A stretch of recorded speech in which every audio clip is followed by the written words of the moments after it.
Magic നോവലിലേക്ക് സ്വാഗതം. വാസ്തുബലി part 6. Abdulla ഇല്ലാതാവണം. പൂമുഖ പന്തലിൽ നിന്നുള്ള ബാലരാമൻ ഉണ്ണിത്താൻ്റെ ആ വാചകം ചാവടിക്കുള്ളിലിരുന്ന ഹരീന്ദ്രൻ്റെ കാതിലുമെത്തി. മെല്ലെ നുണഞ്ഞുകൊണ്ടിരുന്ന ബാക്ക് പൈപ്പറുടെ ലഹരിയിലായിരുന്നു ഹരീന്ദ്രൻ. എങ്കിലും ആ വാചകം അയാളുടെ ബുദ്ധിയിൽ ചലനമുണ്ടാക്കി. അബ്ദുള്ള തൻ്റെ ശത്രുവാണ്. ഒരിക്കൽ അവൻ തന്നെ അടിച്ചതാണ്. തിരിച്ചു കൊടുക്കാൻ ഇതുവരെ കഴിഞ്ഞിട്ടില്ല. അതിൽ പകയുമുണ്ട്. എന്നാലും പിന്നീട് നടന്ന ചില കാര്യങ്ങൾ ഹരീന്ദ്രനിൽ ആശയതർക്കം ഉണ്ടാക്കിയിരുന്നു. തിരിച്ചടിക്കാൻ കിട്ടിയ അവസരത്തിൽ അമ്മ അബ്ദുള്ളയെ അടിച്ചത് അല്പവും നോവിക്കാതെയാണ്. അന്ന് ആ രംഗത്തുണ്ടായിരുന്ന എല്ലാവർക്കും അത് മനസ്സിലായിരുന്നു. ആ കാര്യം പറഞ്ഞ് ഹരീന്ദ്രൻ അമ്മയോട് വഴക്കിട്ടിരുന്നു. അന്ന് പറഞ്ഞ വാചകം ഇപ്പോഴും അയാളുടെ ഉള്ളിലുണ്ട്. തെറ്റ് നിന്റെ പക്ഷത്താണെന്ന് എനിക്കറിയാം. നീ നിന്റെ അച്ഛൻ്റെ മകനല്ലേ. നിന്റെ ബുദ്ധിയിൽ ഒരിക്കലും നല്ലത് വിളയില്ല. അപ്പോഴും അമ്മയോട് ദേഷ്യമാണുണ്ടായത്. നിങ്ങൾ എൻ്റെ അമ്മയല്ല എന്ന് വരെ പറയാനും മടിച്ചില്ല. അതിനുശേഷം അമ്മയും അച്ഛനും തമ്മിൽ നടന്ന ചില വാക് സമരങ്ങളാണ് ഹരീന്ദ്രൻ്റെ മനോഭാവത്തെ തകിടം മറിച്ചത്. അമ്മയ്ക്കൊരു ആശാരി ബന്ധമുണ്ടായിരുന്നു. അതിൽ അമ്മയ്ക്കൊരു കുഞ്ഞും പിറന്നു. ആ കുഞ്ഞാണോ താനെന്നായിരുന്നു ഹരീന്ദ്രൻ്റെ ആദ്യ ശങ്ക. അതമ്മ തന്നെ തിരുത്തി.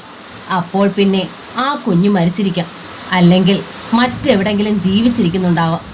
അതേക്കുറിച്ച് ചോദിച്ച് വീണ്ടും അമ്മയെ ഭേദ്യം ചെയ്യാൻ വിഷമമായി. എങ്കിലും അതേക്കുറിച്ച് അറിയാൻ ഹരീന്ദ്രന് തീരാത്ത ജിജ്ഞാസയുണ്ടായിരുന്നു. ഒറ്റയാനായി കഴിഞ്ഞ ബാല്യത്തിൽ ഒരു കൂടപ്പറപ്പിന് വേണ്ടി അയാൾ അത്ര കൊതിച്ചിരുന്നു. അത് അച്ഛൻ്റെയോ അമ്മയുടെയോ ഒരവിഹിത സന്താനമായാൽ പോലും ഹരീന്ദ്രൻ പൊറുക്കും. അപ്പോഴാണ് ചന്ദനക്കട്ടിൽ തർക്കമുണ്ടായത്. അതേ സംബന്ധിച്ചറിഞ്ഞ രഹസ്യങ്ങളാണ് അബ്ദുള്ള എന്ന ശത്രുവിനെ സംബന്ധിച്ച് പുതിയ ചില സംശയങ്ങൾ ഉണർത്തിയത്. യക്ഷി അമ്പലത്തിലെ പാട്ട് നടന്ന ദിവസം അബ്ദുള്ളയെ ഇടവഴിയിൽ വെച്ച് കണ്ട് അമ്മ ഓടി ചെല്ലുന്നത് മുകൾ നിലയിലെ മട്ടുപ്പാവിൽ നിന്ന് ഹരീന്ദ്രനും കണ്ടിരുന്നു. അമ്മയുടെ ആരാണ് അബ്ദുള്ള? ഇപ്പോൾ പുതിയൊരു ശങ്ക കൂടി നാമ്പിട്ടിരിക്കുന്നു. എന്തിനാണ് അച്ഛൻ അബ്ദുള്ളയെ ഇല്ലാതാക്കുന്നത്? ആ ചന്ദനക്കട്ടിൽ തന്നെയാണ് പ്രശ്നമെങ്കിൽ അതിന് പീടികപ്പറമ്പിൽ കുടുംബത്തോട് മൊത്തം പക തോന്നേണ്ടതല്ലേ? ചാവടിയുടെ ജനാലയ്ക്കിൽ നിന്നുകൊണ്ട് ഹരീന്ദ്രൻ മുഖപന്തലിലേക്ക് എത്തി നോക്കി. അച്ഛനോടൊപ്പമുള്ളത് അച്ഛൻ്റെ ഏറ്റവും വിശ്വസ്തനായ വിക്രമൻ ഉണ്ണിത്താനാണ്. പലപ്പോഴും അച്ഛനെ കൊല്ലാപ്പുകളിൽ ചാടിക്കുന്നത് ഈ ത്രിവിക്രമനാണെന്ന് ഹരീന്ദ്രന് തോന്നിയിട്ടുണ്ട്. പക്ഷേ ഇതിലൊരു വലിയ കുഴപ്പമുണ്ട്. വിക്രമൻ ഉണ്ണിത്താൻ പറയുന്നു, അബ്ദുള്ളയെ എന്ത് ചെയ്യുന്നതും മണ്ണെണ്ണ ദേഹത്തൊഴിച്ചിട്ട് ബീഡിക്ക് തീ പിടിപ്പിക്കുന്നത് പോലെയാണ്. എന്ന് പറഞ്ഞാൽ ബാലരാമൻ ഉണ്ണിത്താൻ പുരികമുയർത്തി. എന്ന് പറഞ്ഞാൽ മുസ്ലിങ്ങൾ അടങ്ങിയിരിക്കുമോ ബാലരാമ? ഇവിടുത്തെ സകല ഹിന്ദുക്കളോടും അവർ പകരം ചോദിക്കില്ലേ? സുലൈമാൻ ഹാജി ആണെങ്കിൽ നല്ല ജനസ്വാധീനമുള്ള മനുഷ്യൻ. പേടികപ്പറമ്പിലേത് ഇവിടുത്തെ കൊള്ളാവുന്നൊരു മുസ്ലിം കുടുംബം. പക്ഷേ അബ്ദുള്ള മുസ്ലിം അല്ലല്ലോ. അബ്ദുള്ള മുസ്ലിം അല്ലെന്ന് നീ ഒരാളല്ലേ പറയുന്നുള്ളൂ. മറ്റുള്ളവരുടെ എല്ലാം കണ്ണിൽ അവൻ പേടികപ്പറമ്പിൽ സുലൈമാൻ ഹാജിയുടെ കൊച്ചുമകനല്ലേ? വിക്രമൻ ഉണ്ണിത്താൻ ചോദിച്ചു. ജനാലയ്ക്കൽ നിന്നിരുന്ന ഹരീന്ദ്രൻ കാതു കൂർപ്പിച്ചു. അയാൾക്ക് ജിജ്ഞാസ ഉണ്ടായിരുന്നുള്ള കാര്യങ്ങളാണ് ബാലരാമനും വിക്രമനും ചർച്ച ചെയ്തിരുന്നത്. അല്ല, എന്ന് ഞാൻ പറഞ്ഞത് വിക്രമന് മനസ്സിലായില്ല. ബാലരാമൻ ഉണ്ണിത്താന് ശുണ്ഠി വന്നു. ആശാരിക്ക് കുഞ്ഞമ്മേലുണ്ടായ മകനാവൻ. നാട്ടുകാരറിഞ്ഞില്ലെങ്കിലും സുലൈമാൻ ഹാജിക്കും മകൾ സുലൈഖ ബീവിക്കും അതറിയാം. വല്ലാത്തൊരു ഞെട്ടലിലുണ്ടായി ഹരീന്ദ്രനിൽ. ഇടനെഞ്ചിൽ ശക്തമായൊരു കൊളുത്തിപ്പിടുത്തം. ബാക്ക് പൈപ്പർ ആവിയായി പറന്നുപോയി. അബ്ദുള്ള അമ്മയുടെ ആരാണെന്ന് ഹരീന്ദ്രന് മനസ്സിലായി. അമ്മയ്ക്ക് മാത്രമാണോ അയാൾ ബന്ധു? ഒരുപക്ഷേ അച്ഛന് മാത്രമായിരിക്കാം അബ്ദുള്ള ശത്രു. അബ്ദുള്ള കുഞ്ഞമ്മയുടെ മോനാണെന്ന സത്യം ഹാജിക്കും മകൾക്കും അറിയാമെങ്കിലും പെട്ടെന്നൊരു ദിവസം അത് വിളിച്ചു പറയാനാവുമോ ബലരാമ അവർക്ക്? സ്വന്തം കുട്ടിയായിട്ടാ അവർ അവനെ വളർത്തണത്. വല്യമ്മാമ എന്തെല്ലാം സമ്മാനങ്ങൾ കൊടുത്തിട്ടായാലും അവര് അവിടെ ഒന്നിനും ഒരു കുറവ് വരുത്തണില്ല. പെറ്റ ഹാജയേക്കാൾ കാര്യമായിട്ടാ സുലൈഖ അബ്ദുള്ളയെ നോക്കണത്. അപ്പോൾ പിന്നെ അവനെ മറ്റാരെങ്കിലും ഉപദ്രവിച്ച് കഴിയുമ്പോൾ അവൻ സ്വന്തമല്ലെന്ന് വിചാരിച്ച് മിണ്ടാതിരിക്കുമോ? നാട്ടുകാരും സമുദായക്കാരും കുത്തിപ്പൊക്കില്ലേ? മനസ്സില്ലാതെയായാലും അവർ നമുക്ക് നേരെ തിരിയും. വിക്രമൻ ഉണ്ണിത്താൻ പറഞ്ഞു. എന്ന് വെച്ച് അവനെ ഞാൻ അരിയിട്ട് വാഴിക്കണോ? ബാലരാമൻ ഉണ്ണിത്താൻ പല്ല് ഞെരിച്ചു. അതോ എൻ്റെ ഭാര്യയുടെ സന്തതിയായി അംഗീകരിച്ച് ഇങ്ങോട്ട് വിളിച്ചോണ്ട് പോരണോ? നടക്കില്ലത്. അവൻ ജീവിച്ചിരിക്കുവോളം ഇനി എനിക്ക് സമാധാനം ഉണ്ടാവില്ല. ഈ സത്യം നാലാൾ അറിഞ്ഞാൽ പിന്നെ എനിക്കെന്താ ഒരു വില? എൻ്റെ ചെക്കന് കിട്ടാനുള്ളതിൽ പാതി അവൻ കൊണ്ടുപോകും. മറ്റുള്ളവരുടെ കാഴ്ചപ്പാടിൽ ഒരു നാലാം വേദക്കാരൻ ശ്രീചക്രം മാളികയിൽ അധിപനാവും. അത് നടക്കാൻ പാടില്ല. എല്ലാറ്റിനും വിഷമം പിടിച്ച പ്രശ്നം ചന്ദ്രലേഖ ഇത് അറിഞ്ഞിരിക്കുന്നു എന്നതാണ്. അവളുടെ മനസ്സ് അവൻ്റെ നേരെ ചായാൻ തുടങ്ങിയിരിക്കണം. അങ്ങനെയെങ്കിൽ അത് അപകടമാണ്. ബാലരാമൻ്റെ വിഷമം വിക്രമന് മനസ്സിലായി. നിന്റെ മുഖത്ത് കാർക്കിച്ച് തുപ്പുന്നതിന് തുല്യമായിരിക്കും അത്. അതുകൊണ്ടാ പറഞ്ഞത് ഇനിയും അവൻ ജീവിച്ചിരിക്കാൻ പാടില്ലെന്ന്. ബാലരാമൻ കിതച്ചു. ഒരു ഹിന്ദു അവനെ കൊലപ്പെടുത്തിയാലല്ലേ ഹിന്ദു മുസ്ലിം ലഹള ഉണ്ടാവൂ? ഒരു മുസ്ലിം അത് ചെയ്താലോ? ഒരു മുസ്ലിം അത് ചെയ്യാനോ? വിക്രമൻ കണ്ണു പിടിച്ചു. അതിനിപ്പോൾ ആരെ കിട്ടും? കൂലിക്ക് ആരെങ്കിലും വിളിച്ചാലും നാളെ അവൻ സത്യം വെളിപ്പെടുത്തിക്കൂടാന്നില്ല. കൂലിക്കൊലപാതകികളെ സംബന്ധിച്ചിടത്തോളം വിശ്വസ്തനായ ഒരാളെ കിട്ടുകയെന്നതാണ് ഏറ്റവും വലിയ പ്രശ്നം. സംഗതി ചീറ്റിപ്പോയാൽ അഴിയെണ്ണേണ്ടി വരും നമ്മൾ. ചീറ്റരുത്, ബലരാമൻ പറഞ്ഞു. ചീറ്റാതിരിക്കണമെങ്കിൽ നമ്മൾ തന്നെ അത് ചെയ്യണം. ഇവൻ്റെ അച്ഛനില്ലേ അനന്തൻ, അവനെ നമ്മൾ രണ്ടാളും കൂടിയല്ലേ ഒപ്പിച്ചത്. പിന്നെ ഇക്കാര്യത്തിൽ എന്താണോ ഇത്ര പതർച്ച? നോക്ക്, തെക്കേ ചിറ നിനക്ക് വേണമെന്നല്ലേ പറഞ്ഞത്? ഇത് ശരിയായാൽ അതിൻ്റെ പിറ്റേ ആഴ്ച ഞാനിത് ചന്ദ്രനെ കൊണ്ട് നിന്റെ പേരിൽ എഴുതിച്ച് ആധാരം രജിസ്റ്റർ ചെയ്യിക്കും. മുസ്ലിങ്ങൾ ഇളകാതിരിക്കണമെങ്കിൽ ഒരു മുസ്ലിം തന്നെ അത് ചെയ്യണമെന്നല്ലേ നീ പറഞ്ഞത്? പക്ഷേ ഞാൻ മുസ്ലിം അല്ലല്ലോ, വിക്രമൻ ചോദിച്ചു. അതിന് അബ്ദുള്ളയും മുസ്ലിം അല്ലല്ലോ. മുസ്ലിം വേഷം കിട്ടിയതല്ലേ, അതുപോലെ നീയും ഒരു മുസ്ലിം വേഷം കെട്ടണമടാ. പണ്ട് ഒരുപാട് നാടകം കളിച്ചിട്ടുള്ളതല്ലേ? ബാലരാമൻ ചിരിച്ചു. നാടകം കളിച്ചിട്ടുള്ളത് സ്റ്റേജിലാ, ഇത് ജീവിതമല്ലേ. പോരെങ്കിൽ ആരെങ്കിലും നാലാൾ കാണുക അത് ചെയ്തെങ്കിലല്ലേ മുസ്ലിം തന്നെയാണ് ചെയ്തതെന്ന് മനസ്സിലാവൂ. മറ്റുള്ളവർ കാണുക ഞാൻ മുസ്ലിം വേഷം കെട്ടിച്ചെന്നാൽ ആളുകൾക്ക് അതിലെ കള്ളത്തരം മനസ്സിലാവുമോ? ആവില്ലേ ബലരാമ? ഞാനും ഈ നാട്ടുകാരൻ വല്ല അന്യനാട്ടിലുമായിരുന്നെങ്കിൽ പോട്ടെന്ന് വെക്കായിരുന്നു. നീ വെറുതെ തോക്കിൽ കയറി വെടിവെക്കാതെ വിക്രമ. ബാലരാമന് വീണ്ടും ചുണ്ടി വന്നു. എപ്പോൾ എങ്ങനെ ചെയ്യണമെന്ന് ഞാൻ പറഞ്ഞു തരാം. ഒരപകടവും ഇതിൽ സംഭവിക്കാനില്ല. ശരി പറ. വിക്രമനൊന്ന് ഇളകിയിരുന്നു. ഒരു കൊലപാതകമാണ് സംഭവം, അത് മറക്കരുതെന്ന് മാത്രം. വരണ വെള്ളിയാഴ്ച, അതായത് മറ്റന്നാൾ, നീലിക്കാവിലെ താലപ്പൊതി. അത്രയും മനസ്സിലായല്ലോ നിനക്ക്? ബാലരാമൻ വിക്രമനെ നോക്കി. മനസ്സിലായി. വിക്രമൻ തല കുലുക്കി. പതിവ് പോലെ അന്നും അമാവാസിയ. ആകാശത്തിൽ ചന്ദ്രനോ ഒറ്റ നക്ഷത്രങ്ങളോ കാണില്ല. സന്ധ്യയ്ക്ക് താലപ്പൊലി ഇറങ്ങിയാൽ പിന്നെ താലത്തിലെ വെളിച്ചമല്ലാതെ മറ്റൊരു വെളിച്ചവും വഴിയിൽ കാണില്ല. താലം തിരികെ കാവിലെത്തും മുമ്പ് മിക്കവാറും മഴ പെയ്യാനും സാധ്യതയുണ്ട്. അത് ശരിയാ. വിക്രമന്റെ കണ്ണുകൾ പ്രകാശിച്ചു. അത്രേ ശരിയാണല്ലോ. ബാലരാമൻ പൊട്ടിച്ചിരിച്ചു. ആ സമയത്ത് നീ മുസ്ലിം വേഷം കെട്ടിച്ചെന്നാൽ ഒരു മനുഷ്യനും തിരിച്ചറിയാൻ പോണില്ല. പക്ഷേ ആ നേരത്ത് അബ്ദുള്ള വഴിയിൽ സൗകര്യമായി കിട്ടിയിട്ട് വേണ്ടേ? വിക്രമൻ ചോദിച്ചു. കിട്ടും, സൗകര്യമായി കിട്ടും, ബാലരാമൻ പറഞ്ഞു. അതുകൊണ്ട് തന്നെയാ താലപ്പൊലി ദിവസം ഞാൻ തിരഞ്ഞെടുത്തത്. താലപ്പൊലി പീടികപ്പറമ്പിലെ പടിക്കൽ ചെല്ലുമ്പോൾ അവിടെ വെച്ച് ഹാജിയുടെ വകയായി ഒരെണ്ണ വീഴ്ത്തുള്ളത് അറിയാലോ. സർവ്വതാലങ്ങളിലും അവർ എണ്ണ പകരും. 10 പാട്ട എണ്ണ ഭഗവതിയുടെ വഴിപാടായി നൽകും. വർഷങ്ങളായുള്ള പതിവാ. എണ്ണ വഴിപാട് കഴിപ്പിക്കുന്നത് ആ ചെക്കനെ കൊണ്ടാ, അബ്ദുള്ളയെ കൊണ്ട്.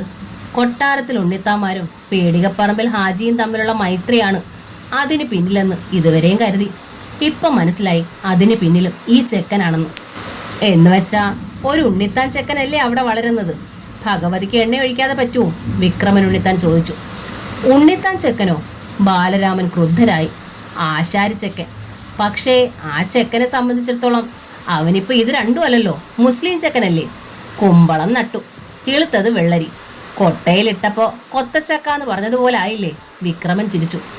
അത് നിൽക്കട്ടെ, ബാലരാമൻ പറഞ്ഞു. അതല്ലല്ലോ ഇപ്പം നമ്മുടെ വിഷയം. എണ്ണ വീഴ്ത്തിൻ്റെ സമയം നമുക്ക് ഏറ്റവും അനുകൂലമായ സമയമാണ്.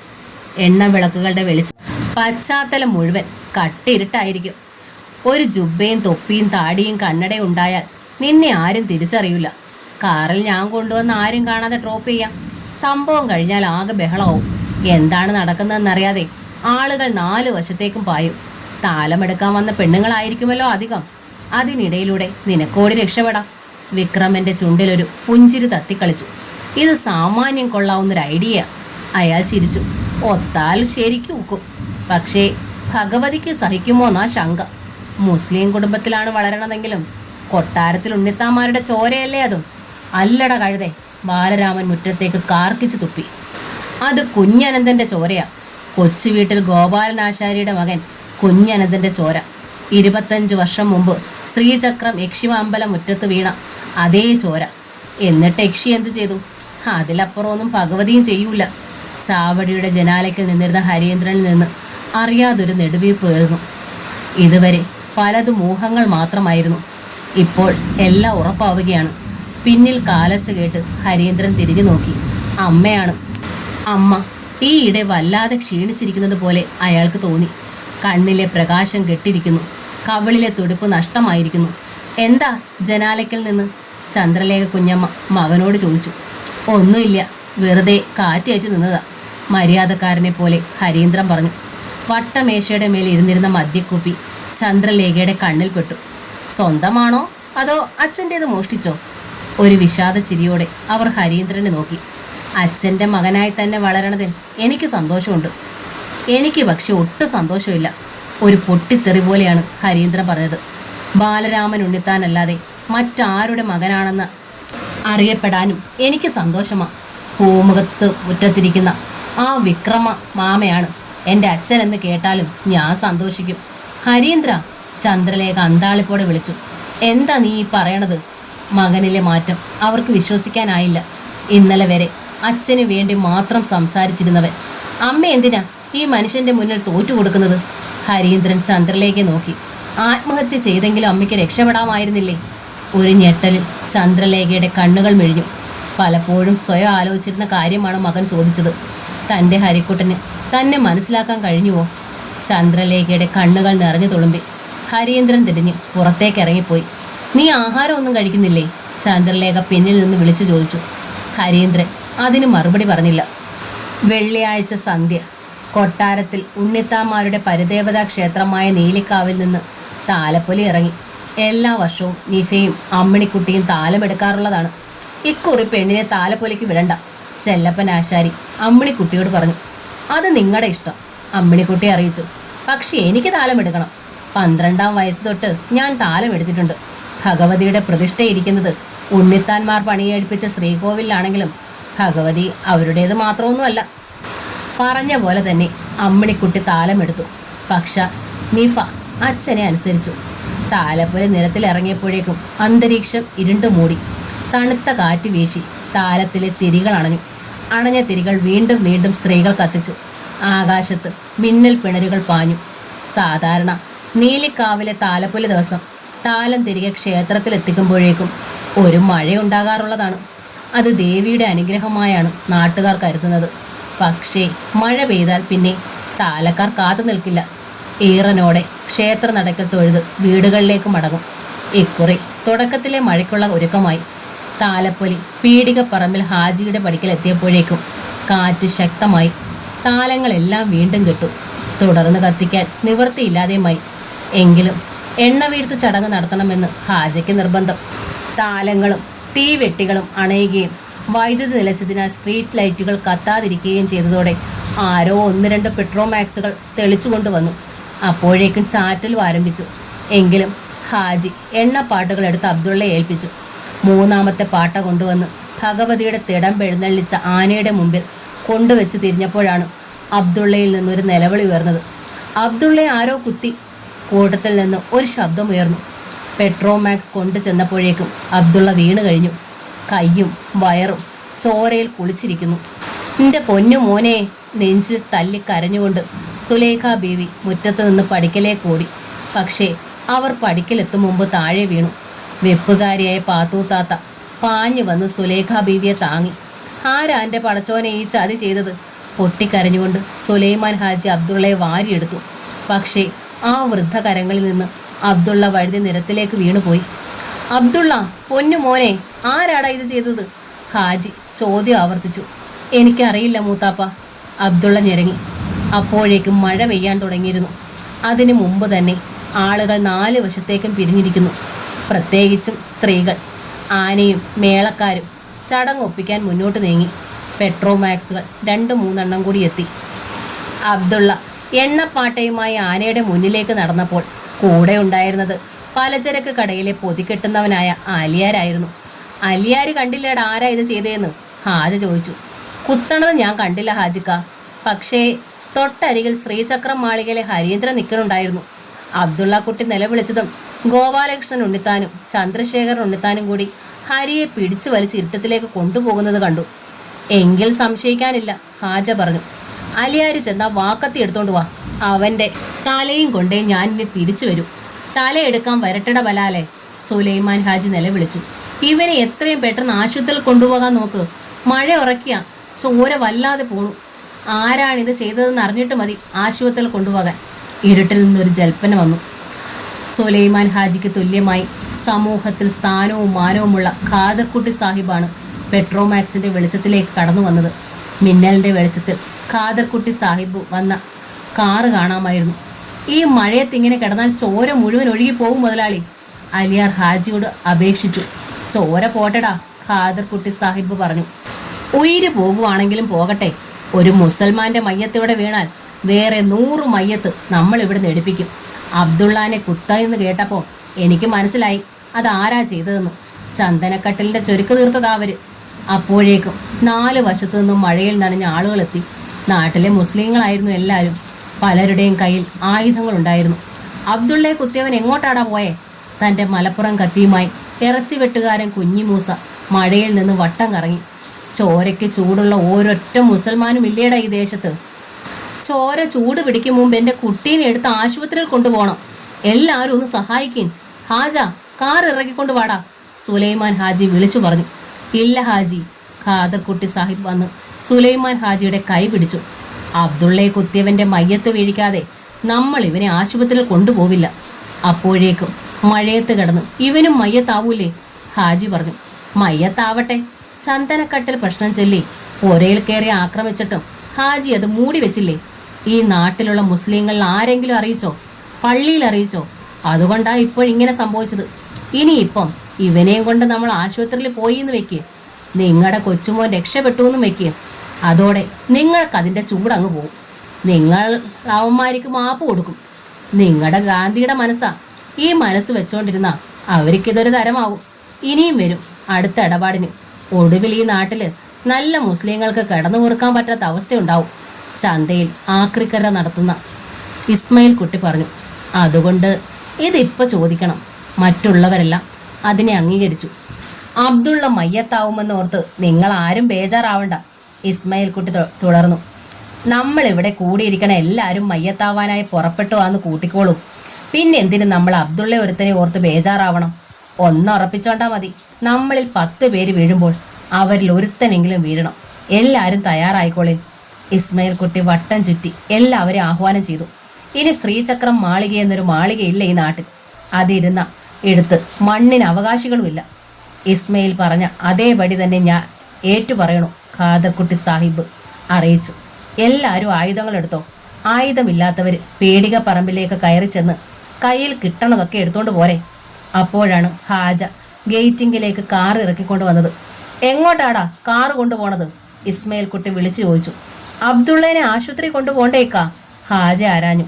അത് പിന്നീട്, ഖാദർകുട്ടി സാഹിബ് വിളിച്ചു പറഞ്ഞു. പോയി വെട്ടുകത്തിയോ മടവാളോ കടാരയോ എന്താച്ച എടുത്തോണ്ട് വേഗം ഇറങ്ങിക്കോ.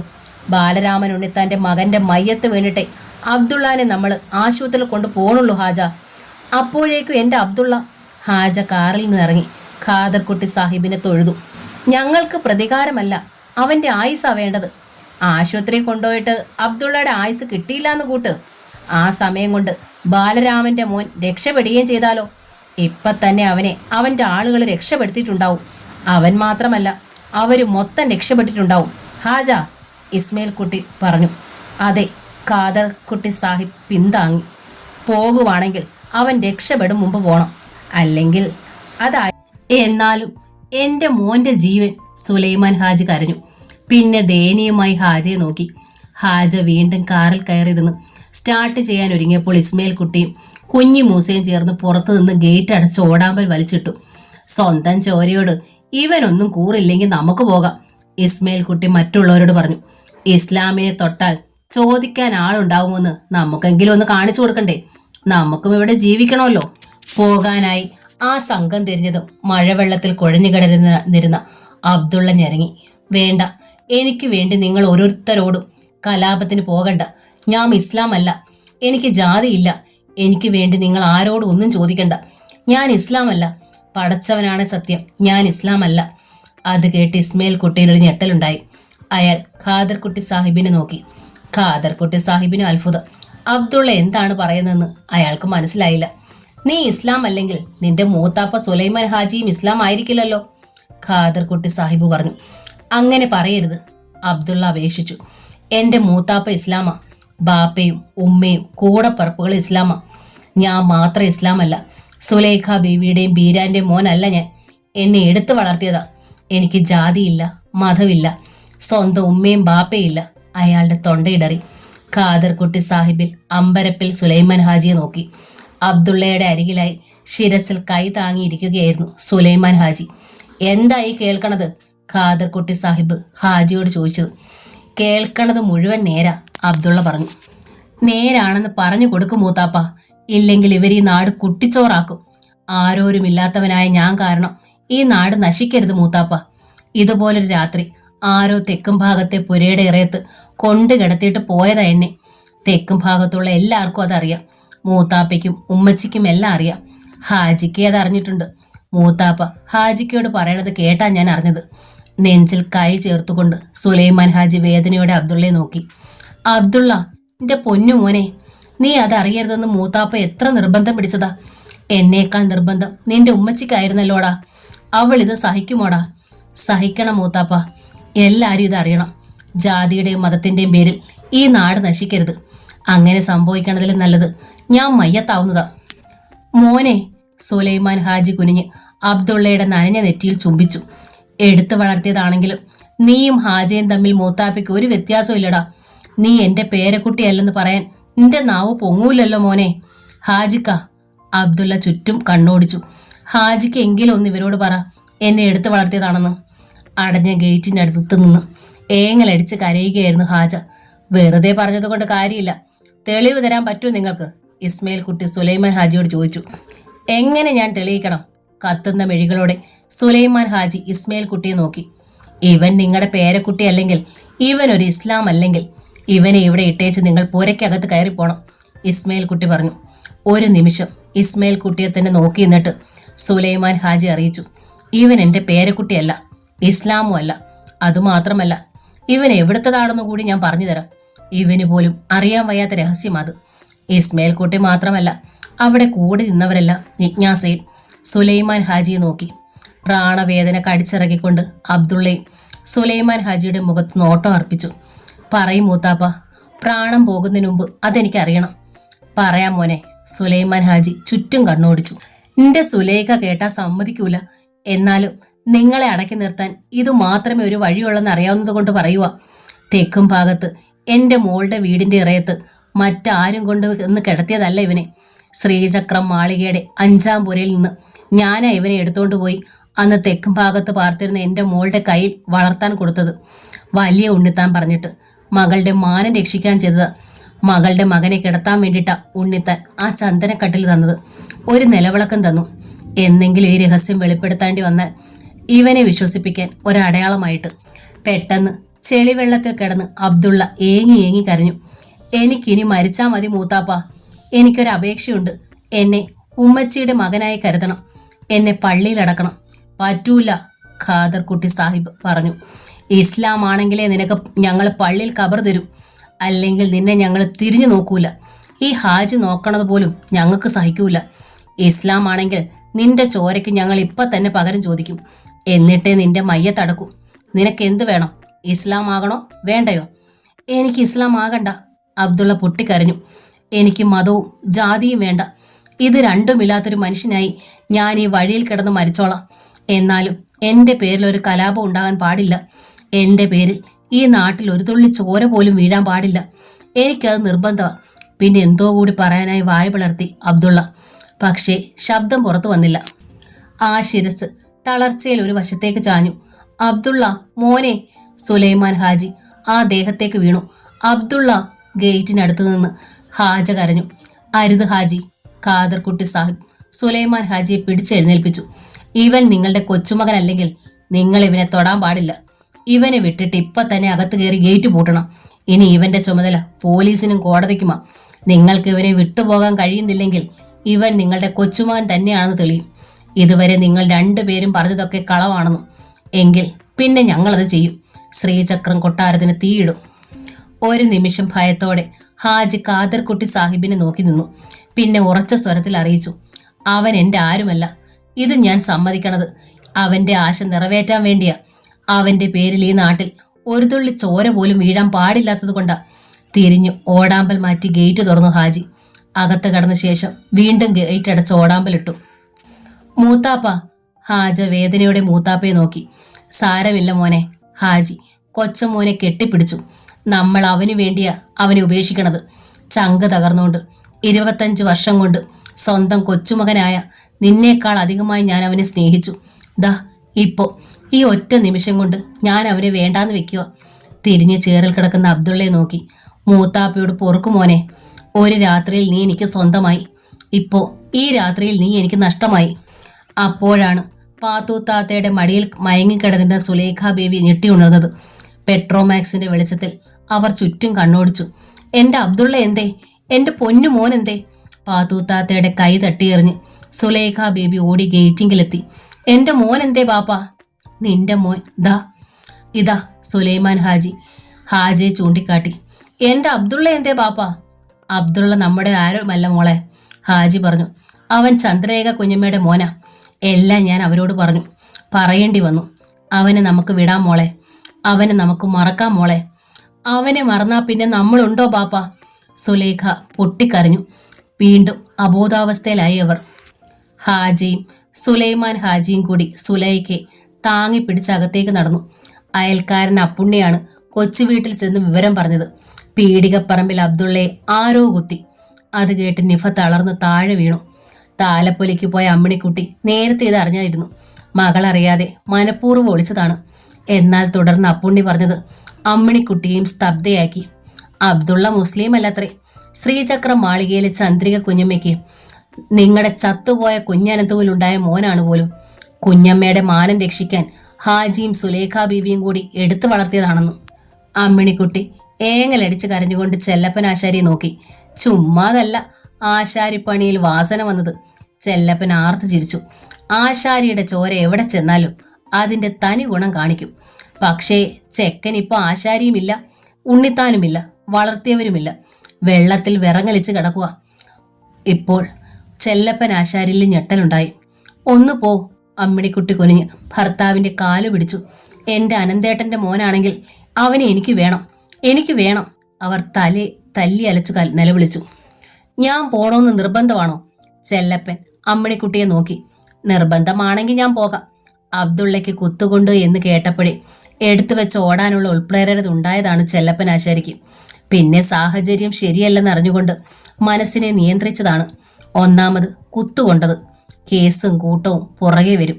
മകളെയും അബ്ദുള്ളയും ചേർത്ത് പലപ്പോഴായി ഉണ്ടായിട്ടുള്ള അപവാദങ്ങളാണ് മറ്റൊരു തടസ്സം. എല്ലാറ്റിനും പ്രധാനം മകളുടെ നിശ്ചയിക്കപ്പെട്ട കല്യാണമാണ്.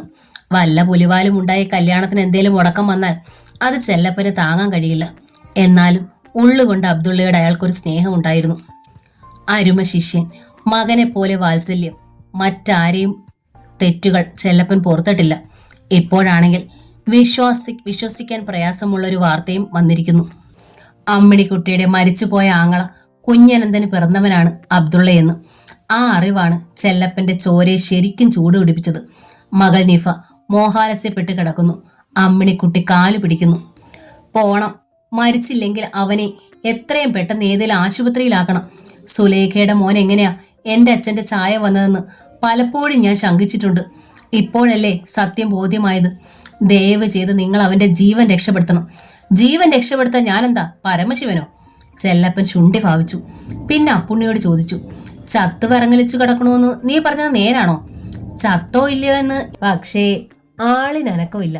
മഴയത്ത് കടന്ന് ചോര മുഴുവൻ പോവുകയല്ലേ. ചത്തിട്ടില്ലെങ്കിൽ ഇപ്പൊ ചത്ത് കാണാനാ വഴി. കരുനാക്കെടുത്ത് പറയാതെ അപ്പുണ്ണി, അമ്മിണിക്കുട്ടി പറഞ്ഞു. എന്നിട്ട് ഭർത്താവിനെ ഉന്തി. ഒന്ന് പോ. അപ്പുണ്ണിയും കൂടെ ഒന്ന് ചെല്ല്. ഞാൻ പോകൂല, അപ്പുണ്ണി തീർത്ത് പറഞ്ഞു. സംഗതി കൊലക്കേസാ. നാട്ടിൽ ഒറ്റ മനുഷ്യൻ അങ്ങോട്ട് തിരിഞ്ഞു നോക്കണില്ല. നീ വരണ്ട, ഞാൻ ഒറ്റ മതി, ചെല്ലപ്പൻ പറഞ്ഞു. എന്ത് കേസ് വന്നാലും എനിക്ക് പുല്ല. ഉടുത്തിരുന്ന കയ്യിൽ മടക്കി കുത്തിക്കൊണ്ട് ചെല്ലപ്പൻ മഴയത്തേക്ക് ഇറങ്ങി. പിന്നെ തുള്ളി മുറിയാത്ത മഴയിലൂടെ ഓടുകയായിരുന്നു അയാൾ. ഇടവഴിയിലോ ടാർ റോഡിലോ ഒറ്റ മനുഷ്യനുണ്ടായിരുന്നില്ല. അബ്ദുള്ളയുടെ ശവം അവിടെ കിടക്കുന്നുണ്ടാവുമോ? ചത്തുവെന്ന് അപ്പുണ്ണി പറഞ്ഞത് നേരാണെങ്കിൽ ചിലപ്പോൾ പോലീസ് എത്തിയിട്ടുണ്ടാവും. ചെല്ലപ്പൻ ആശയക്കുഴപ്പത്തിലായി. എങ്കിലും ഓട്ടത്തിന്റെ വേഗം കുറച്ചില്ല. പേടികപ്പറമ്പിലെ ബംഗ്ലാവിന്റെ ഗേറ്റിന് പുറത്ത് ടാർ റോഡിലാണ് അബ്ദുള്ള കിടക്കുന്നതെന്നാണ് അപ്പുണ്ണി പറഞ്ഞത്. റോഡിൽ സാമാന്യ ഇരുട്ടാണ്. മിന്നലിന്റെ വെട്ടത്തിൽ മഴനൂലുകൾ തിളങ്ങുന്നത് കാണാം. എന്നാൽ ദൂരക്കാഴ്ചയിൽ റോഡിൽ ഒന്നും കിടക്കുന്നതായി തോന്നിയില്ല. പേടികപ്പറമ്പിൽക്കാരോ മറ്റാരെങ്കിലും അവനെ എടുത്ത് ആശുപത്രിയിൽ കൊണ്ടുപോയിരിക്കുമോ? അയ്യപ്പ, അങ്ങനെയായിരിക്കണമേ. ചെല്ലപ്പൻ ആശാരി മനസ്സിൽ പ്രാർത്ഥിച്ചു. പേടികപ്പറമ്പിൽക്കാരുടെ ഗേറ്റിന് മുന്നിലെത്തിയപ്പോഴേക്കും റോഡിൽ എന്തെങ്കിലും കിടക്കുന്നതായി അയാൾക്ക് തോന്നിയില്ല. എന്നാൽ ഒരു മുഴുവൻ നിമിഷത്തേക്കും തെളിഞ്ഞ കൊള്ളിയാന്റെ വെളിച്ചത്തിൽ ഒരാൾ റോഡിന്റെ ഓരത്ത് കമിഴ്ന്നു കിടക്കുന്നത് ചെല്ലപ്പൻ കണ്ടു. അയാൾ ആരെന്ന് മനസ്സിലാക്കാൻ അടുത്ത മിന്നലിന് വേണ്ടി അയാൾ കാത്തില്ല. ആ ശരീരത്തിൽ ജീവൻ അവശേഷിച്ചിട്ടുണ്ടോ എന്നും പരിശോധിച്ചില്ല. തപ്പി പിടിച്ചാണ് എടുത്തത്. വലിച്ചു പൊക്കി ചുമലിലിട്ടു. ഈ ചെയ്യുന്നതിന്റെ വരും വരായികളെക്കുറിച്ച് ഒന്നും ചിന്തിച്ചില്ല. എങ്ങോട്ട് കൊണ്ടുപോകണമെന്ന് മാത്രമേ ആലോചിച്ചുള്ളൂ. ഒരു വണ്ടി പിടിച്ചു. കൊണ്ടുപോകാമെന്ന് വെച്ചാൽ ഈ സമയത്ത് ഇവിടെ ഏതെങ്കിലും വണ്ടിക്കാർ സന്നദ്ധരാവണമെന്നില്ല. അതിനായി ചെലവിടുന്ന സമയം ചിലപ്പോൾ വെറുതെയാവും. നാട്ടിലുള്ള ആശുപത്രി രാത്രി പ്രവർത്തിക്കുന്നതല്ല. ഒരു ഡോക്ടർ ഉണ്ടെങ്കിലും ആ മനുഷ്യൻ ഇങ്ങനൊരു കേസ് എടുക്കണമെന്നുമില്ല. എങ്ങനെയും ടൗണിൽ കൊണ്ടുപോയേ നിവർത്തിയുള്ളൂ. 5 കിലോമീറ്റർ നീണ്ടു കിടക്കുന്നു. 45-കാരനായ ചെല്ലപ്പന് 25-കാരൻ്റെ കരുത്തുമുറ്റി. ഇവൻ രക്ഷപ്പെട്ടാൽ തൻ്റെ കുട്ടിക്കുണ്ടായേക്കാവുന്ന സന്തോഷത്തെക്കുറിച്ചാണ് ചെല്ലപ്പൻ ഓർത്തത്. 5 കിലോമീറ്റർ ശ്വാസം പിടിച്ച് ഓടുകയായിരുന്നു ചെല്ലപ്പൻ. എൻ്റെ കുഞ്ഞിനെ എടുത്ത് ഏതെങ്കിലും ആശുപത്രിയിൽ കൊണ്ടുപോകുവാപ്പാ. നിലത്ത് കിടന്ന് നെഞ്ചിൽ തല്ലി പിടഞ്ഞുകൊണ്ട് സുലൈഖ ബീവി സുലൈമാൻ ഹാജിയോട് കെഞ്ചി. അവൻ അവിടെ കിടന്ന് മയ്യത്തായ ആ നിമിഷം വല്ല വിധേനയും ഞാൻ എൻ്റെ പ്രാണം കളയും കേട്ടോ. ഹാജ മോനെ, നീ എങ്കിലും ഒന്ന് ചെല്ലടാ. അവൻ നിന്റെ കൂടപ്പറപ്പ. മറ്റൊരു തരത്തിൽ കരുതല്ലേ. അപ്പോൾ ബോധം വീണതേയുള്ളൂ സുലൈഖയ്ക്ക്. ഉമ്മച്ചിയുടെ വ്യസനം കണ്ട് താങ്ങാനാവാതെ കരഞ്ഞുകൊണ്ട് ഹാജിയും സുലൈമാൻ ഹാജിയെ നോക്കി. ആശുപത്രിയിൽ കൊണ്ടുപോകണമെന്ന് ആഗ്രഹമില്ലാഞ്ഞിട്ടാണോ? സങ്കടത്തിൽ ഹാജി തിരക്കി. ആ ഷെയ്ത്താന്മാർ സമ്മതിക്കാഞ്ഞിട്ടല്ലേ? ഞാനും ഈ ചെറുക്കനും എത്ര ശ്രമിച്ചതാ. അവൻ നമ്മുടെ മോനല്ല എന്ന് എന്തിനാ ബാപ്പ അവരോട് പറഞ്ഞത്? സുലൈഖ ബീവി ചോദിച്ചു. അതുകൊണ്ടല്ലേ അവര് തടഞ്ഞത്? അല്ല മോളെ. സുലൈമാൻ ഹാജി അരികിൽ കുത്തിയിരുന്ന് മകളുടെ ചുമലിൽ തലോടി. അവന്മാര് വർഗീയ ലഹള അഴിച്ചുവിടുമെന്ന് പറഞ്ഞപ്പോ അവൻ തന്നെയാ അക്കാര്യം തുറന്നു പറഞ്ഞത്. എനിക്ക് സമ്മതിക്കേണ്ടി വന്നു എന്നേ ഉള്ളൂ. മയ്യത്താവുകയാണെങ്കിൽ കണ്ണടയും മുമ്പ് ഉള്ള നേരെ അവൻ അറിഞ്ഞോട്ടേന്ന് കരുതിയ. ആ നേരൊരിക്കലും പുറത്തു വിടൂലെന്ന് ചന്ദ്രുവിന്റെ അച്ഛന് ബാപ്പ വാക്ക് കൊടുത്തിരുന്നതല്ലേ. അവൻ ചോരയിൽ കുളിച്ചു കിടക്കണത് കണ്ടപ്പോൾ ഞാൻ ആ വാക്കൊക്കെ മറന്നുപോയി മോളെ. ഞാൻ എന്നെ തന്നെ മറന്നുപോയി. ശ്രീചക്രം മാളിയേക്ക് അവര് തീ വെക്കാതിരിക്കാൻ വേണ്ടി സർവ്വതും ഞാൻ ഏറ്റുപറഞ്ഞു. അതിൽ ഭേദം അവരാ മാളിയേക്ക് തീ വെക്കുന്നതായിരുന്നില്ലേ ബാപ്പ. ഇതറിഞ്ഞ പാവൻ ചന്ദ്രു സഹിക്കൂ? സുലേഖ ബീവി ആരാഞ്ഞു. സുലൈമാൻ ഹാജിക്ക് ഉത്തരം മുട്ടി. സുലേഖ വീണ്ടും ഹാജിയുടെ നേർക്ക് തിരിഞ്ഞു. മോനെ, ഉമ്മച്ചിയോട് സ്നേഹം ഉണ്ടേല് നീ അവനെ എടുത്ത് ഏതേലും ആശുപത്രി കൊണ്ടുപോകണം. പെറ്റില്ലെങ്കിലും അവനും നീയും തമ്മിൽ ഉമ്മച്ചിക്ക് ഒരു വ്യത്യാസവും ഇല്ല. കുറച്ചു മുമ്പേ ഞാൻ ജനൽ തുറന്നു നോക്കിയപ്പോഴേക്കും റോഡിൽ ആളനങ്ങുന്നുണ്ടായിരുന്നു. ആളനങ്ങട്ടെ. സുലേഖ പല്ലിറുമി. അവര് നിന്നെ എന്ത് വേണൽ ചെയ്യട്ടെ. നമ്മുടെ അബ്ദുള്ളയേക്കാൾ വലുതാണോടാ നിനക്ക് നിന്റെ പ്രാണൻ? എങ്ങനെ കഴിഞ്ഞതാടാ നിങ്ങള്? അവൻ അവിടെ ചോരയെ കുളിച്ച് മഴയത്ത് കിടക്കുമ്പോൾ നിനക്ക് എങ്ങനെ വാതിലടച്ച് ഇതിനുള്ളിൽ ഇരിക്കാൻ കഴിയണടാ? നീ മനുഷ്യനാണോ?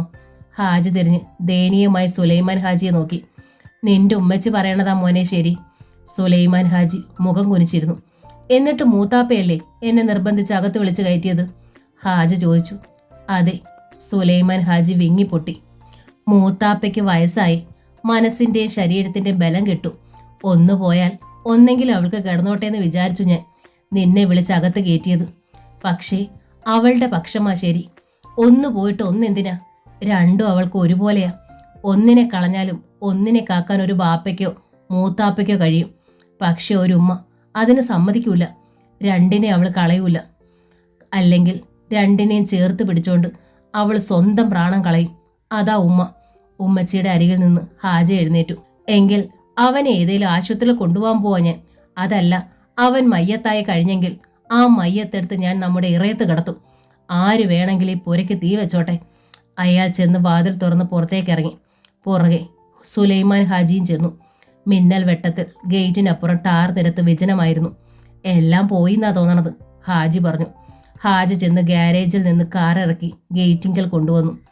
എന്നിട്ട് കാറിൽ നിന്നിറങ്ങി ഓടാമ്പൽ മാറ്റി ഗേറ്റ് തുറന്നു. റോഡിലേക്ക് ലൈറ്റ് തെളിച്ചു. ഹാജി ഞെട്ടിപ്പോയി. മൂത്താപ്പ, അയാൾ വിളിച്ചു. എന്താ മോനെ? സുലൈമാൻ ഹാജി ഓടി പടിക്കലെത്തി. കാണാനില്ലല്ലോ. ഹാജ നെഞ്ചിൽ കൈ ചേർത്തു. ഹാജിയും വന്നു നോക്കി. അബ്ദുള്ള കിടന്നയിടം ശൂന്യമായിരുന്നു. എന്താണ് സംഭവിച്ചെന്ന് അവർക്കൊരെത്തും പിടിയും കിട്ടിയില്ല. സന്ധ്യയ്ക്ക് കാറ്റും മഴയും തുടങ്ങിയതോടെ വൈദ്യുതി നിലച്ചു. ഒപ്പം ടെലിഫോൺ ബന്ധവും നഷ്ടപ്പെട്ടിരുന്നു. പോലീസിനെ അറിയിക്കാൻ എന്താ ഒരു മാർഗം? ഹാജി നെഞ്ചു തിരുമ്മി. ഞാനൊന്ന് ഹാദർകുട്ടി സാഹിബിന്റെ അടുത്ത് ചെന്ന് തിരക്കാം, ഹാജ പറഞ്ഞു. നമ്മൾ അകത്തേക്ക് പോകുമ്പോഴും അവരാണല്ലോ ഇവിടെ ഉണ്ടായിരുന്നത്. അവരവനെ എന്താ ചെയ്തതെന്ന് അറിയാമല്ലോ. ഏതായാലും അവൻ ഈ വഴിയിലിട്ടിട്ട് നമ്മൾ അകത്ത് കയറിപ്പോയത് ഒട്ടും ശരിയായില്ല. ഒരു ചോര കുഞ്ഞിനെ എടുത്ത് 10-25 വയസ്സ് വരെ മൂത്താപ്പ വളർത്തി. അവന്റെ അനാഥത്വം അവനടക്കം ആരും അറിഞ്ഞില്ല. വലിയൊരു കാര്യം തന്നെയാ.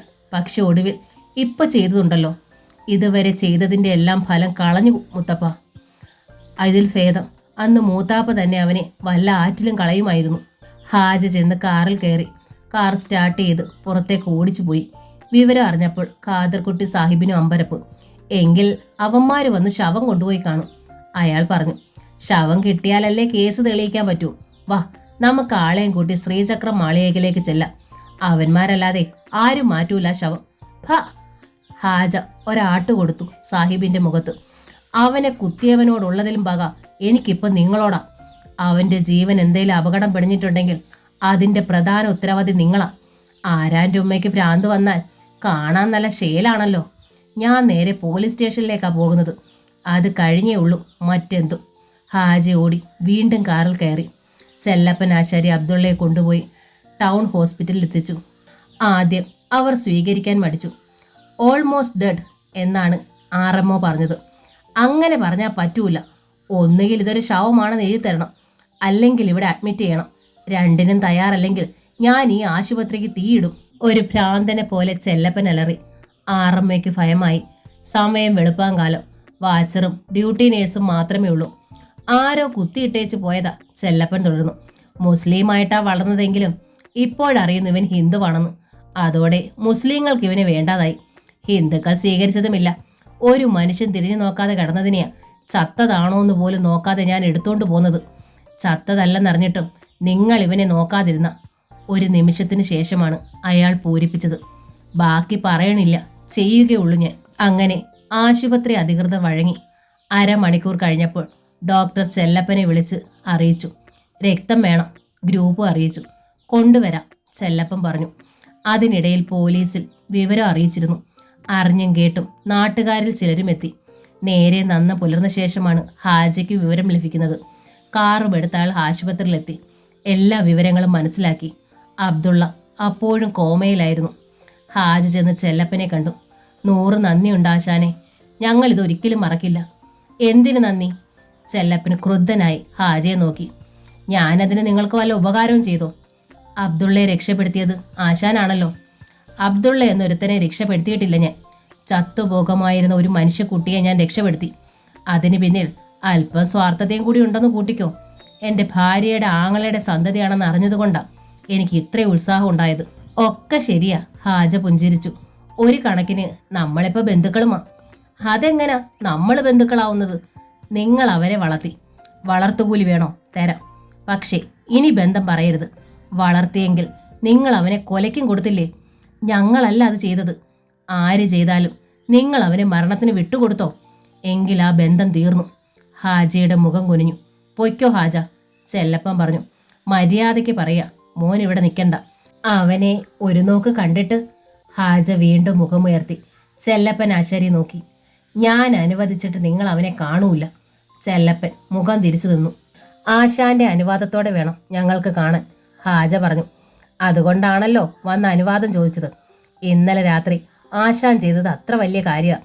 എങ്കിൽ നിങ്ങൾ ഇനി അവരെ കാണരുതെന്ന് ഞാൻ പറയും. 25 വർഷത്തെ ബന്ധം ഒരു രാത്രി കൊണ്ട് കളയാൻ പറ്റുമോ ആശാനെ? ഉമ്മച്ചിയും മൂത്താപ്പയും ഒക്കെ ഇങ്ങോട്ട് വരാൻ കയറ് പൊട്ടിക്കുന്നു. നിങ്ങൾ വന്നാൽ ഞാൻ ഇറങ്ങിപ്പോകും, അത്രേ ഉള്ളൂ, ചെല്ലപ്പൻ പറഞ്ഞു. ഹാജ ധർമ്മസങ്കടത്തിലായി. എതിർക്കാൻ വയ്യ. ദൈവത്തെ പോലെയാണ് ആ മനുഷ്യൻ മുന്നിൽ നിൽക്കുന്നത്. വേറൊരു മനുഷ്യനും ചെയ്യാത്ത കാര്യമാണ് ചെയ്തിരിക്കുന്നത്. ചികിത്സാ ചെലവിന് പണം വേണ്ടേ? ഭയന്നാണ് ഹാജി ചോദിച്ചത്. ജീവൻ കിട്ടുമോന്ന് ആദ്യം അറിയട്ടെ. ചെല്ലപ്പനാശാരി പരിഹാസത്തിൽ ചിറി കൂട്ടി. ഒരു നിമിഷം നിശ്ചല നിന്നിട്ട് ഹാജ മെല്ലെ തിരിഞ്ഞു. അപ്പോഴാണ് ഒരു സിസ്റ്ററിൻ്റെ ഒപ്പം ഒരു ചെറുപ്പക്കാരൻ വാർഡിൽ നിന്ന് ഇറങ്ങി വരുന്നത് കണ്ടത്. ഹാജ മാത്രമല്ല, ചെല്ലപ്പൻ ആശാരിയും നടുങ്ങി. പിടിക്കവനെ എന്നലറിക്കൊണ്ട് ചെല്ലപ്പൻ പാഞ്ഞു ചെന്ന് ആ ചെറുപ്പക്കാരനെ പിടിച്ചു നിർത്തി. ശ്രീചക്ര മാളികയിലെ ചന്ദ്രലേഖ കുഞ്ഞമ്മയുടെ മകൻ ഹരീന്ദ്രനായിരുന്നു അത്. നിങ്ങൾ എന്ത് ഭ്രാന്തായി കാണിക്കുന്നത്? ഹരീന്ദ്രന്റെ ഒപ്പമുണ്ടായിരുന്ന സിസ്റ്റർ ചെല്ലപ്പനോട് തട്ടിക്കയറി. 5 കുപ്പി ബ്ലഡ് കരുതണമെന്ന് പറഞ്ഞിട്ട് ആകെ എത്തിച്ചത് ഒരു കുപ്പിയാ. റെയർ ഗ്രൂപ്പ് ആയതുകൊണ്ട് കിട്ടാനുമില്ല. ഈ കുട്ടി ഇപ്പോൾ സ്വയം സന്നദ്ധനായി വന്നതാ. എന്താ ബ്ലഡ് എടുക്കണ്ടെന്നാണോ? ചെല്ലപ്പൻ വല്ലാതെയായി. അയാൾ ഹാജയെ നോക്കി. ഹാജ ചെല്ലപ്പനെ. അവർ രണ്ടുപേരെ ശ്രദ്ധിക്കാതെ ഹരീന്ദ്രൻ ആ സിസ്റ്ററിനോടൊപ്പം നടന്നുപോയി. സാരമില്ല. ഒടുവിൽ ഹാജ ചെല്ലപ്പൻ ആശാരിയോട് പറഞ്ഞു. ചോര കളഞ്ഞതും അവൻ, കൊടുക്കുന്നതും അവൻ. നമ്മെ രണ്ടുപേരെക്കാളും അവകാശം അവനാണ്. ഇതാണ് അനുഭവത്തിൻ്റെ ഒരു തമാശ. ഒറ്റയായും കൂട്ടമായും ആശുപത്രിയിലേക്ക് നാട്ടുകാർ വന്നുകൊണ്ടിരുന്നു. തലേ രാത്രി അബ്ദുള്ളയെ അവഗണിച്ചവരാണ് നേരം പുലർന്നതോടെ എല്ലാവർക്കും മനുഷ്യത്വമായി. ഞാൻ അറിഞ്ഞില്ല, ഞങ്ങൾ അറിഞ്ഞില്ല എന്നൊക്കെയാണ് പലരും പറഞ്ഞത്. അബ്ദുള്ള രക്ഷപ്പെടുമോ എന്ന് അപ്പോഴും ഡോക്ടർമാർ ഉറപ്പു പറഞ്ഞിരുന്നില്ല. രക്തം വല്ലാതെ നഷ്ടപ്പെട്ടിരുന്നു. പരുക്കുകളേക്കാൾ രക്തനഷ്ടമാണ് ആ ചെറുപ്പക്കാരനെ തീർത്തും ഗുരുതരാവസ്ഥയിൽ എത്തിച്ചത്. തലേന്ന് രാത്രി അബ്ദുള്ളയെ ആശുപത്രിയിൽ കൊണ്ടുപോകാൻ അനുവദിക്കാത്തവർ തന്നെ പിറ്റേന്ന് പകൽ പീടികപ്പറമ്പിലുള്ളവരെ കുറ്റപ്പെടുത്തി. ഇതുപോലൊരു സന്ദർഭത്തിൽ പൊതുജനം പലതും പറഞ്ഞെന്നിരിക്കും. പക്ഷേ സ്വന്തം ചോരയാണെന്നുള്ള വിശ്വാസം ഉണ്ടെങ്കിൽ അതൊന്നും ആരും ചെവിക്കൊള്ളൂല. അബ്ദുള്ളയ്ക്ക് ആദ്യം രക്തം നൽകിയത് ശ്രീചക്ര മാളികയിലെ ഹരീന്ദ്രനായിരുന്നെങ്കിലും പിന്നീട് നാട്ടുകാരിൽ നിന്ന് തന്നെ പലരും രക്തദാനത്തിനെത്തി. അതിനിടയിൽ പോലീസ് എത്തി കേസെടുത്തിരുന്നു. ഉണ്ണിത്താന്മാരെ മൊത്തം പോലീസ് ചോദ്യം ചെയ്തു. എൻ്റെ മോനല്ല അത് ചെയ്തത്, ബാലരാമൻ ഉണ്ണിത്താൻ അറിയിച്ചു. എഴുന്നള്ളത്തിന്റെ കൂട്ടത്തിൽ അവൻ ഉണ്ടായിരുന്നുവെന്നതേ ഉള്ളൂ. പീടിക പറമ്പിൽക്കാരോട് പകയുള്ള മുസ്ലിങ്ങൾ ആരോ ചെയ്തത് അത്. തൊപ്പിയും കുപ്പായും ഒക്കെയായി ഒരാൾ അബ്ദുള്ളയുടെ പിന്നിൽ നിന്നിരുന്നതും അയാൾ കത്തി വലിച്ചെടുത്ത് അബ്ദുള്ളക്കിട്ട് കുത്തുന്നതും കണ്ടവനുമുണ്ട്. സാക്ഷിയായി ബാലരാമൻ ചൂണ്ടിക്കാണിച്ചത് വിക്രമൻ ഉണ്ണിത്താനെ തന്നെയായിരുന്നു. പോലീസ് വിക്രമനെ ചോദ്യം ചെയ്തു. ബാലരാമൻ പറഞ്ഞത് പഠിപ്പിച്ചിരുന്ന കാര്യങ്ങൾ വിക്രമൻ എല്ലാം വിശദീകരിച്ചു. തൊപ്പിയും കുപ്പായവും ഇട്ട ഒരാളെ പീടികപ്പറമ്പിലെ ഗേറ്റിൽ വെച്ച് കണ്ടതായി മുസ്ലിങ്ങളിൽപ്പെട്ട ചിലരും സമ്മതിച്ചു. എന്നാൽ അത് ആരാണെന്ന് അവർക്കാർക്കും അറിയില്ലായിരുന്നു. അതിനിടയിൽ വിക്രമനെ കുരുക്കുന്ന ഒരു മൊഴിയും വന്നു. തീവെട്ടി പിടിച്ചിരുന്ന ഉണിക്കോരൻ നായരിൽ നിന്നായിരുന്നു അത്. കൊട്ടാരത്തിൽ ഉണ്ണിത്താന്മാരെല്ലാം താലപ്പൊലിയിൽ പങ്കെടുത്തിരുന്നെങ്കിലും വിക്രമനെ മാത്രം ഉണിക്കോരൻ അവിടെ കണ്ടില്ലത്രേ. എന്തേ വിക്രമൻ ഉണ്ണിത്താൻ മാത്രം വരാതിരുന്നതെന്ന് ഞാൻ ആലോചിച്ചു, ഉണിക്കോരൻ പറഞ്ഞു. ഒടുവിൽ വല്ല അസുഖമായിരിക്കുമോ എന്ന് സമാധാനിച്ചു. തീവെട്ടിയുമായി നിങ്ങൾ എവിടെയാ നിന്നിരുന്നത്? പോലീസ് ഇൻസ്പെക്ടർ ഉണിക്കോരനോട് ചോദിച്ചു. അബ്ദുള്ള എണ്ണ വീഴ്ത്തുമ്പോൾ തൊട്ട് പിന്നിലുണ്ടായിരുന്നു ഞാൻ. അബ്ദുള്ളയെ ആ തൊപ്പിക്കാരൻ കുത്തുന്നത് നിങ്ങൾ കണ്ടിരുന്നോ? ഇല്ല, കാറ്റും മഴയും കാരണം താലങ്ങളും തീവെട്ടികളും എല്ലാം അണഞ്ഞിരുന്നു. ആർക്കും ആരെയും കാണാൻ കഴിഞ്ഞില്ല. നിലവിളി മാത്രമേ ഞാൻ കേട്ടുള്ളൂ. പിന്നെ എങ്ങനെയാ വിക്രമൻ ഉണ്ണിത്താൻ മാത്രം തൊപ്പിക്കാരൻ അബ്ദുള്ളയെ കുത്തുന്നത് കണ്ടത്? ഇൻസ്പെക്ടർ വിക്രമന്റെ നേർക്ക് തിരിഞ്ഞു. ഒരു മിന്നലിന്റെ വെട്ടത്തിൽ. ഒരുപക്ഷേ മറ്റാരും അത് കണ്ടിട്ടുണ്ടാവില്ല, വിക്രമൻ പറഞ്ഞു. വിക്രമന്റെ മറുപടി പോലീസിന് വിശ്വാസ്യമായി തോന്നിയില്ല.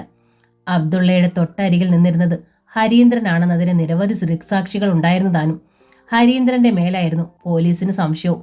എന്നാൽ പൊതുവെ തന്റേടിയും ധിക്കാരിയുമായിരുന്ന ഹരീന്ദ്രൻ പോലീസിന്റെ മുമ്പിൽ ആകെ ദുർബലനായിരുന്നു. ചെറിയ കുട്ടികളെ പോലെ അവൻ ഇടയ്ക്കിടെ കരയുകയും ചെയ്തു. രാവിലെ തന്നെ ഹോസ്പിറ്റലിൽ ചെന്ന് ഹരീന്ദ്രൻ അബ്ദുള്ളയ്ക്ക് രക്തം നൽകിയതും പോലീസിന് അത്ഭുതം ഉണ്ടാക്കി. ഒരു പക്ഷേ ചെയ്ത തെറ്റിലുള്ള പശ്ചാത്താപമാണോ അവനിൽ പ്രകടമാകുന്നതെന്നും പോലീസിന് ശങ്കയുണ്ടായിരുന്നു. ബാലരാമൻ ഉണ്ണിത്താൻ മകനു വേണ്ടി മുൻകൂർ ജാമ്യം എടുത്തിരുന്നു. എങ്കിലും പോലീസ് ഹരീന്ദ്രനെ കർശനമായി തന്നെ ചോദ്യം ചെയ്തു. മകൻ നിരപരാധിയാണെന്നാണ് ബാലരാമൻ ഉണ്ണിത്താൻ വാദിച്ചിരുന്നതെങ്കിലും പോലീസിന് മുന്നിൽ തനിച്ചായപ്പോൾ താനാണത് ചെയ്തതെന്ന് ഹരീന്ദ്രൻ പറഞ്ഞു. സംഭവത്തെ സംബന്ധിച്ച തെളിവുകൾക്കായി പോലീസ് പരിസരം മുഴുവൻ അരിച്ചു പെറുക്കിയിരിക്കുന്നതാണ്. പിന്നീടുള്ള ചോദ്യം ചെയ്യലിൽ ഹരീന്ദ്രന്റെ മറുപടികളെല്ലാം ഒന്നിനൊന്നിനു വിരുദ്ധം. മാത്രമല്ല അവൻ വല്ലാതെ വികാരാധീനനാവുകയും ചെയ്തു. അപ്പോൾ പോലീസ് ഒരു ചതി പ്രയോഗിച്ചു. അബ്ദുള്ള ആശുപത്രിയിൽ കിടന്ന് മരിച്ചുവെന്ന്. അത് ഹരീന്ദ്രനെ വല്ലാതെ ബാധിച്ചു. അവൻ നിലത്ത് വീണ് കിടന്ന് പൊട്ടിക്കരഞ്ഞു. പിന്നെ എല്ലാ സത്യങ്ങളും എണ്ണി എണ്ണി പറഞ്ഞു. ബാലരാമൻ ഉണ്ണിത്താനും വിക്രമനും ചേർന്ന് നടത്തിയ അതിഭയങ്കരമായ ചതി. എന്നിട്ടും ആ ഇരുട്ടിൽ അത് സംഭവിച്ചു. ഹരീന്ദ്രനെ പിടിച്ചു മാറ്റിയിട്ടാണ് മുസ്ലിം വേഷം ധരിച്ച വിക്രമൻ ഉണ്ണിത്താൻ അത് ചെയ്തത്.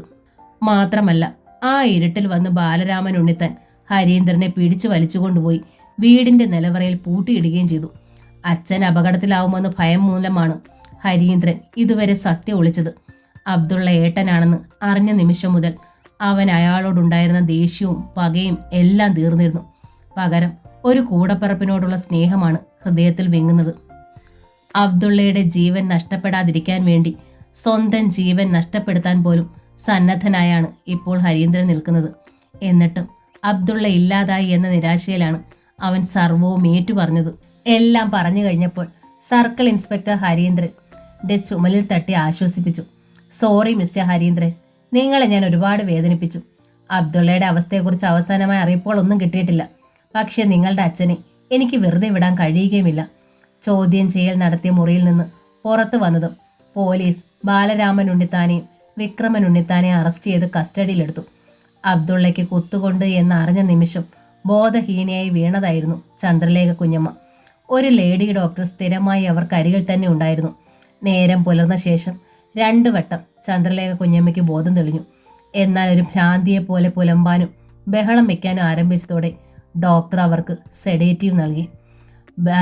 ബാലരാമൻ ഉണ്ണിത്താനെയും വിക്രമൻ ഉണ്ണിത്താനെയും പോലീസ് കൊണ്ടുപോയതോടെ ഹരീന്ദ്രൻ അമ്മയുടെ അരികിലേക്കെത്തി. അല്പം മുമ്പ് ഉണർന്നതേ ഉണ്ടായിരുന്നുള്ളൂ ചന്ദ്രലേഖ. മകനെ കണ്ടതും അവർ അലറിക്കരഞ്ഞു. എനിക്ക് നിന്നെ കാണണ്ട, കൂടപ്പിറപ്പിനെ കൊന്നവൻ, ദുഷ്ടൻ.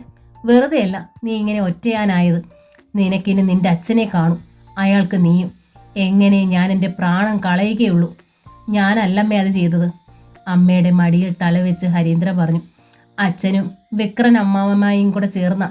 വിക്രൻ അമ്മാമ്മ മുസ്ലിം വേഷം കെട്ടിയാ വന്നത്. അവരുടെ പ്ലാൻ അറിഞ്ഞുകൊണ്ട് ഏട്ടനെ രക്ഷിക്കാനായ ഞാൻ താലപ്പൊലി സ്ഥലത്ത് പോയത്. ഏട്ടൻ? ചന്ദ്രലേഖയുടെ കണ്ണുകൾ നിറഞ്ഞു, ചുണ്ടുകൾ വിതുമ്പി. നിനക്ക് ഒരു തവണയെങ്കിലും അവനെ അങ്ങനെ വിളിക്കാൻ തോന്നിയല്ലോ. ഇനി അവൻ മരിച്ചാൽ സാരമില്ല. ലോകം അവനെ അംഗീകരിക്കണ്ട. നിന്റെ അച്ഛൻ അവനെ അംഗീകരിക്കണ്ട. നീയും ഞാനും അംഗീകരിച്ചാൽ മതി. മരിക്കും മുമ്പ് എനിക്ക് അവനെ ഒന്ന് കാണണം മോനെ. അമ്മയെ ഞാൻ കൊണ്ടുപോകും. ഹരീന്ദ്രൻ ചെന്ന് കാർ പോർച്ചിൽ നിന്ന് എടുത്തുകൊണ്ട് വന്നു. ചന്ദ്രലേഖയെ കൈ പിടിച്ചു കൊണ്ടുപോയി കാറിൽ കയറ്റി. അവർ ആശുപത്രിയിലെ ഓപ്പറേഷൻ തിയേറ്ററിന് മുമ്പിൽ നിൽക്കുമ്പോൾ വാതിൽക്കൽ പീടികപ്പറമ്പിലെ എല്ലാവരും ഉണ്ട്. ചന്ദ്രലേഖയെ കണ്ടപ്പോൾ സുലേഖ ബേബി ഓടി വന്ന് കെട്ടിപ്പിടിച്ചു കരഞ്ഞു. ചന്ദ്രു, പുറത്തു താ മോളെ. നിന്റെ അച്ഛന് കൊടുത്ത വാക്ക് ഞങ്ങൾക്ക് പാലിക്കാൻ കഴിഞ്ഞില്ല. എല്ലാം പുറത്തായി. നിന്റെ ജീവിതത്തിൽ ഇനി എന്ത് സംഭവിച്ചാലും അതിന്റെ ഉത്തരവാദികൾ ഞങ്ങളാ. ചന്ദ്രലേഖയുടെ മുഖം മുറുകി. എൻ്റെ അച്ഛന് നിങ്ങൾ വാക്കു കൊടുത്തു, ഇത്രയും കാലം പാലിക്കുകയും ചെയ്തു. എന്നാൽ എന്നെക്കുറിച്ച് നിങ്ങൾ ഒരു നിമിഷമെങ്കിലും ചിന്തിച്ചോ? എൻ്റെ മകനെ നിങ്ങൾ എന്നിൽ നിന്ന് ഒളിച്ചു വെച്ചില്ലേ? അവൻ എന്തെങ്കിലും സംഭവിച്ചാൽ ഞാനത് എങ്ങനെ സഹിക്കും? ഞാൻ അവന് കൊടുക്കേണ്ടിയിരുന്ന സ്നേഹം, അവനിൽ നിന്ന് എനിക്ക് കിട്ടേണ്ടിയിരുന്ന സ്നേഹം എല്ലാം നഷ്ടമായില്ലേ? നിനക്ക് വേണ്ടി തന്നെയാ ചന്ദ്രു ഞങ്ങളത് ഒളിച്ചത്. നിന്റെ മാനം സൂക്ഷിക്കാൻ, നിന്റെ ദാമ്പത്യ ജീവിതം തകരാതിരിക്കാൻ. ചന്ദ്രലേഖ ചീറി. എനിക്ക് മാനം വേണ്ട, ദാമ്പത്യ ജീവിതവും വേണ്ടായിരുന്നു. ഇപ്പോഴും അത് രണ്ടും പോയില്ലേ? എനിക്ക് വേണ്ടിയിരുന്നത് എൻ്റെ മകനെയായിരുന്നു. അവൻ ജീവനോടുണ്ടെന്ന് അറിഞ്ഞിരുന്നെങ്കിൽ ഞാൻ വേറൊരു കല്യാണം കഴിക്കില്ലായിരുന്നു, വേറൊരു കുഞ്ഞിനെ പ്രസവിക്കില്ലായിരുന്നു. എനിക്ക് അവ മതിയായിരുന്നു. പോയില്ലേ ഇപ്പോൾ? ചന്ദ്രലേഖ ഏങ്ങലടിച്ചു കരഞ്ഞു. ഇല്ല മോളെ. സുലേഖ ബേബി ചന്ദ്രലേഖയുടെ കണ്ണീർ തുടച്ചു. പടച്ചവനുണ്ടെങ്കിൽ അവനെ നമുക്ക് തിരിച്ചു കിട്ടും. എന്നാലും നിന്നോട് എനിക്ക് തീരാത്ത നന്ദിയുണ്ട് സുലു. ചന്ദ്രലേഖ സുലേഖയുടെ കൈകളിൽ ചുംബിച്ചു. സ്വന്തം കുഞ്ഞായി നീ അവനെ ഇത്രയും കാലം വളർത്തിയില്ലേ? അന്യകുട്ടിയാണ് അവനെന്ന് ലോകത്തെ നീ അറിയിച്ചില്ലല്ലോ. നിന്നോട് പരിഭവിച്ച് ഞാൻ സ്വാർത്ഥയാ. എന്നോടാ നീ പൊറുക്കേണ്ടത് സുലു. അവന് ജീവൻ കിട്ടണമെന്നേ ഉള്ളൂ എനിക്ക്. നീ തന്നെ അവനെ എടുത്തോ. ദുഷ്ടന്മാരുടെ ലോകത്തേക്ക് ഞാൻ അവനെ കൊണ്ടുപോകുന്നില്ല. അപ്പോഴാണ് തിയേറ്ററിന്റെ വാതിൽ തുറന്ന് ഒരു ഡോക്ടറും സിസ്റ്ററും പുറത്തേക്ക് വന്നത്. ചെല്ലപ്പൻ ആശാരി ആരാ? സിസ്റ്റർ ചുറ്റും കണ്ണോടിച്ചു.